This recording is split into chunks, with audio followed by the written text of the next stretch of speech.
नमस्कार, अभिनंदन आपका मेरे इस चैनल पे।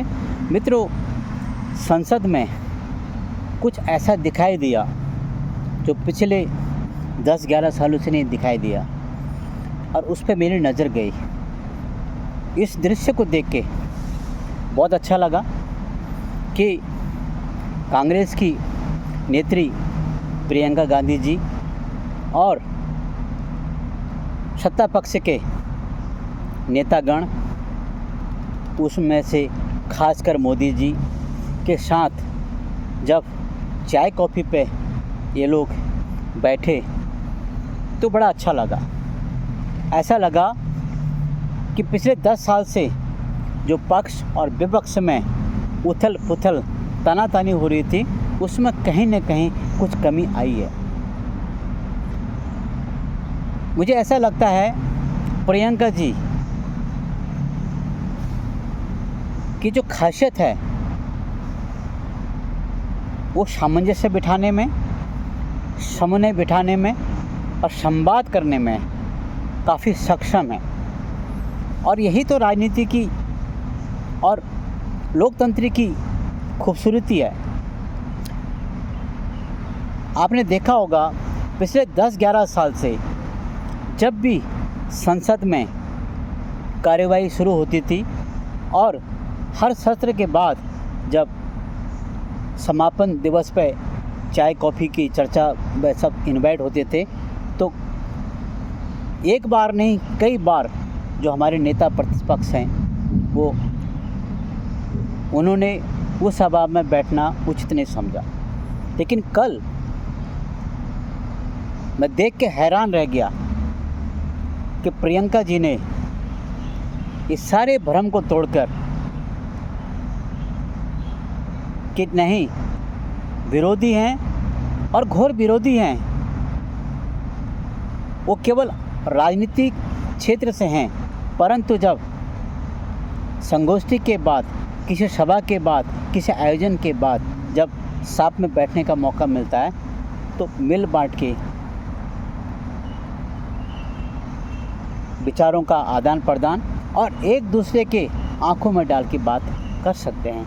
और यही तो दर्शाया गया है। इससे ये साबित होता है कि प्रियंका जी राहुल गांधी से कई मायने में आगे बढ़ चुकी हैं और बढ़ना भी चाहिए। बहुत अच्छा लग रहा है आने वाले समय में यदि भारत के संसद में यदि विपक्ष में प्रियंका जैसी नेत्री बैठेंगे तो अच्छा होगा। वैसे तो हम उनको देश का नेतृत्व संभालने की चेष्टा रखते हैं, बहुत अच्छा रहेगा, लेकिन शायद उसके लिए अभी वक्त लगेगा। और मैं तो ये कहूँगा आने वाले 20 साल तक कुर्सी खाली नहीं है। लेकिन जो उन्होंने इस सदन में, इस बार के पार्लियामेंट सेशन में जो अपनी छवि को उभारा है और अपनी छवि को लोगों के बीच में और जनता के बीच में ले गए, वो उम्दा किस्म का है। बहुत अच्छा लगा और बहुत आनंद आया। उनके अंदर एक क्षमता है, संवाद की क्षमता उनके पास है, किस प्रकार से अपनी बात रखनी है। और ये कल एक उदाहरण ने देखा होगा आपने, उससे पहले भी एक उदाहरण देखा गया जब उन्होंने राष्ट्रीय परिवहन मंत्री के साथ कुछ संवाद किया। बहुत अच्छा लगा। जो संवाद का जो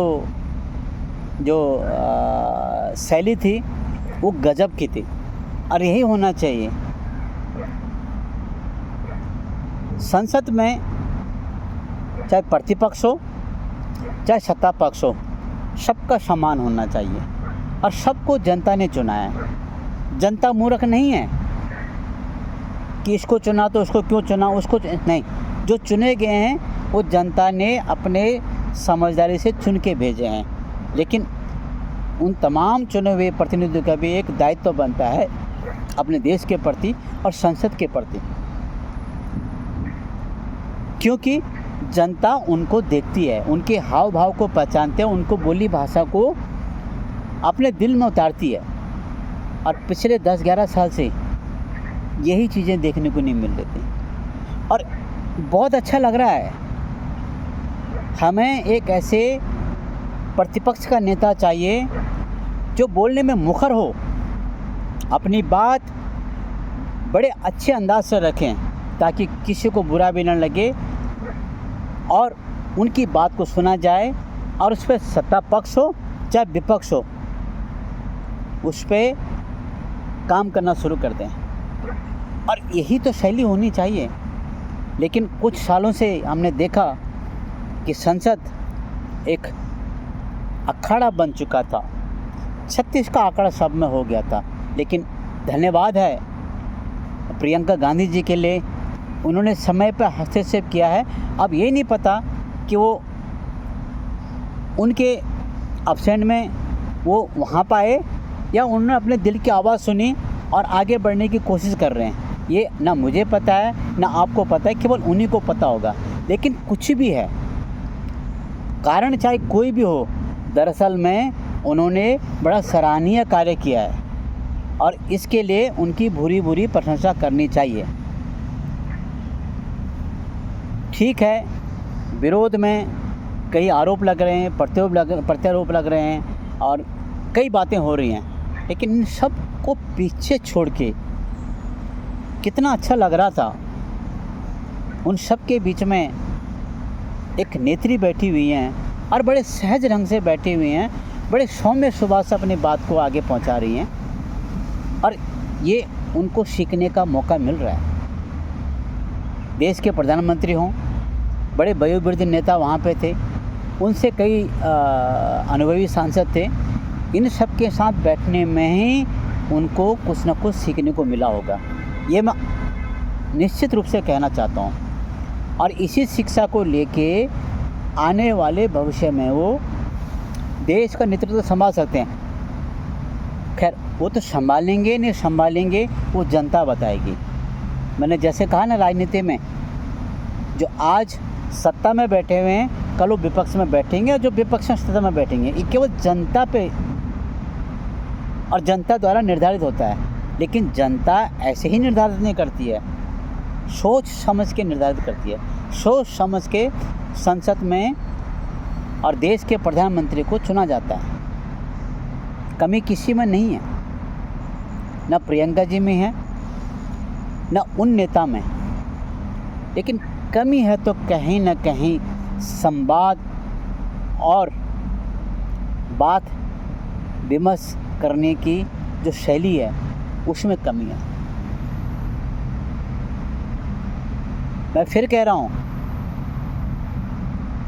बहुत अच्छा लगा, मुझे नहीं शायद पूरे देश को लगा होगा और ये विपक्षी नेता भी समझ चुके हैं।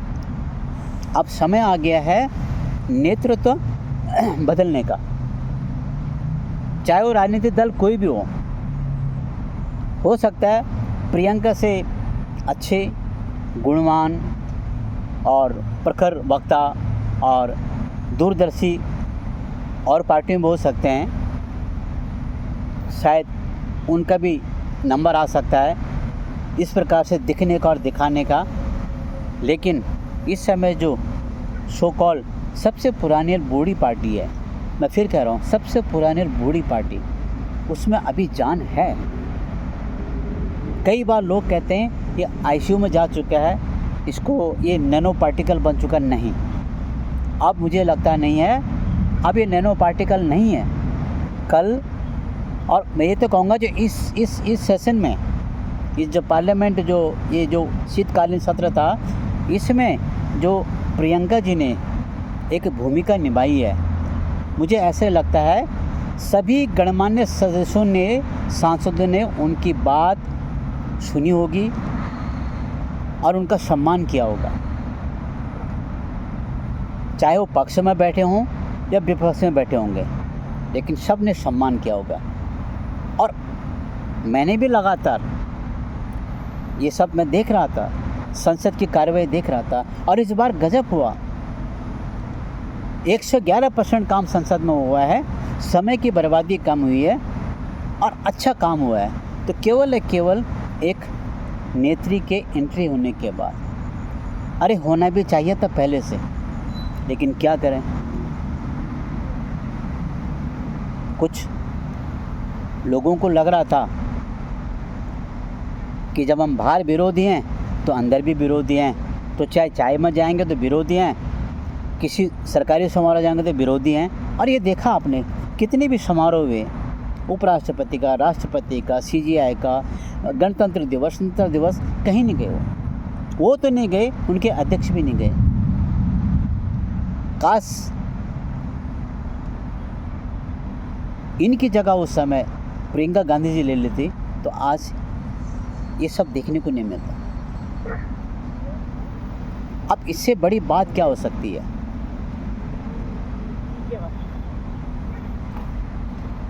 ये बहुत अच्छी बात है स्वच्छ और शुद्ध राजनीति के लिए और एक हेल्थी लोकतंत्र के लिए।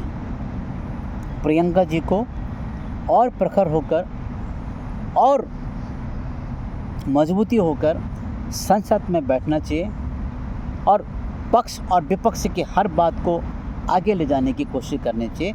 जनता जरूर उनकी बात सुनेगी, लेकिन इसका अर्थ ये नहीं है कि आने वाले समय में वो उस पद तक पहुंचेंगे। ऐसा नहीं है। अभी बहुत कुछ सीखने का है, बहुत कुछ समझने का है, लेकिन अभी जो इस समय जो उनकी पार्टी की जो परिस्थितियां हैं इस समय, उससे लगता ही नहीं है कि उनको जल्दी चांस मिलेगा। लेकिन हाँ, अगर वो अपनी बात को जनता तक पहुंचाती हैं तो आने वाले भविष्य शायद कांग्रेस का उज्जवल रहेगा। और यदि फिर वही पुराने ठर्रे पर आ गए तो सचमुच में नैनो पार्टिकल बन जाएगा। अभी तो बना नहीं है, लोग मजाक कर रहे हैं, लेकिन बन जाएगा। नमस्कार।